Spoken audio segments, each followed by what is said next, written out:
कि उनके भविष्य को लेकर देखिए, आप देख रहे होंगे कि अतिथि टीचर हमारे बहुत अच्छा पढ़ा भी रहे हैं, अच्छा काम भी कर रहे हैं। जैसे मैं शिक्षा मंत्री बना तो उनको पहले 15,000 रुपये मिलते थे, हमने उसको 25,000 रुपये किया है। चूँकि वो सुप्रीम कोर्ट का आदेश है कि जब तक नियमित फैकल्टी नहीं आती तब तक उनको रखा जाए, लेकिन हम उनके भविष्य को इस बार भी हमने सुरक्षित रखा। आपने देखा होगा कि जैसे हमने 1400 LT के टीचरों को लगाया, तो मैंने उसी दिन कहा था कि हम गेस्ट फैकल्टी को नहीं हटाएंगे। तो लोग काम कर रहे हैं, अच्छा काम कर रहे हैं। बस माफी चाहूँगा सर, इस समय गेस्ट टीचर बड़ा हताहत परेशान सर। उनको जून की महीने की सैलरी, शीतकालीन सत्र की छुट्टियां सर वो रोकी गई हैं, जबकि त्रिवेंद्र सरकार में उन्हें बराबर मिला करती थी।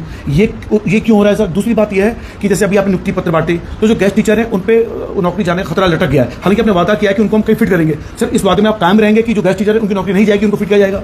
देखिए,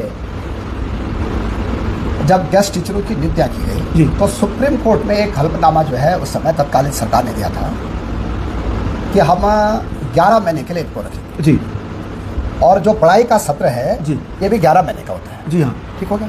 तो सुप्रीम कोर्ट से बाहर ना आ पे ना मैं जी, तो इसलिए जब जब पढ़ाई होगी तब तक उनको जो है वेतन दिया जाएगा। ओके।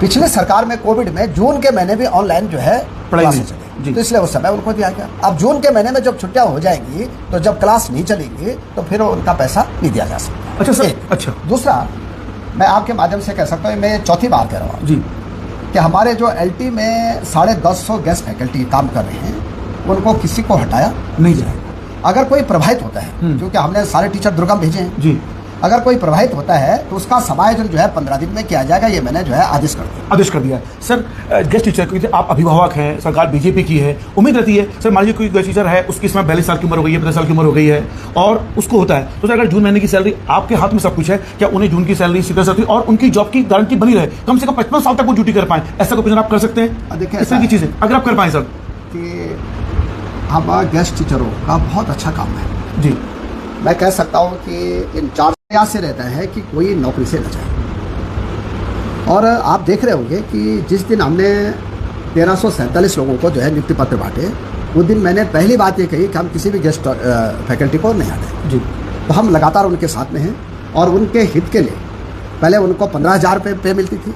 ये भारतीय जनता पार्टी की सरकार में उनको जो है फिर 25,000 रुपये दी गई और मैं कह सकता हूँ उनके हित के लिए हम और अच्छा भी करने वाले हैं। धन्यवाद। तो ये माननीय मंत्री जी ने सारी चीजों को दिया और जो गेस्ट टीचर उन्हें डरने की जरूरत नहीं है। कई काम अभिभावक के तौर पे उनकी नौकरी का ख्याल रखेंगे और जून की छली पर उन्होंने स्पष्टीकरण कर दिया सुप्रीम कोर्ट की गाइडलाइन है। फिर भी हमने निवेदन किया है कि अगर उस गाइडलाइन से हटके अगर वो अपने लोगों के लिए कुछ कर पाए, कोई अधिकतर पहाड़ के लोग दुर्गम क्षेत्रों में नौकरी कर रहे हैं, जून की महीने की सैलरी ना मिलना, शीतकालीन सत्र मिलना, उनके परिवार में बुरा असर पड़ रहा है। फिलहाल रामनगर हॉस्पिटल पर खुलकर बात की है और अच्छे कामों की भी चर्चा हो, इस पर हम प्रयास करेंगे। तीसरी सूचना यह है कि एक भी गेस्ट जो है आपके जाने के बाहर नहीं होगा। जो हमारी गेस्ट फैकल्टी है, आप जिस भी विद्यालय में जाएंगे आप रिक्ति के सापेक्ष जा रहे हैं। इसलिए मुझे आज बहुत मैसेज आ रहे थे गेस्ट फैकल्टी के कि मंत्री जी हमारा क्या होगा। मैंने आज घोषणा कर रहा हूं मुख्यमंत्री जी के सामने कि कोई गेस्ट टीचर हमारा इससे प्रभावित नहीं होगा।